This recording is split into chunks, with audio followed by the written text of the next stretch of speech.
تخيل انك واقف مستعد للرحلة، كل حاجة مترتبة ومتجهزة واخر فل.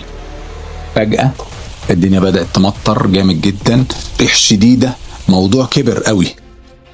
طبيعي نستنى الجو يهدى شوية، بس بقى هل هتستسلم للظروف ونلغي الرحلة ولا هتكمل طريقك؟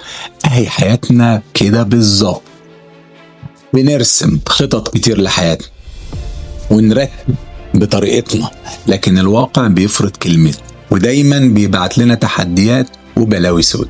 الحاجات دي ممكن توقفك وتبعدك عن هدفك. في المواقف دي انت محتاج psychological flexibility اللي هي المرونة النفسية. يبقى عندك شوية تكيف كده مع الظروف والمواقف الصعبة، تتنقل من موقف للتاني من غير ما تتعطل أو تفقد سيطرتك. يعني تعمل شوية تباديل وتوفيق، شوية عصير قصب على شوية مانجا.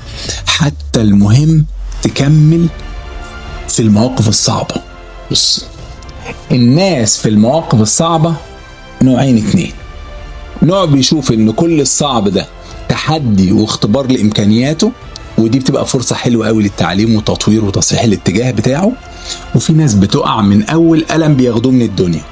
دول بقى بيستسلموا وبيسيبوا الظروف تسوقهم وتلعب بيهم زي الورق في هوا او ريشة في هوا زي الاغنية. بص، مفيش حاجة سهلة. ربنا قال ايه؟ ان مع العسر يسرا.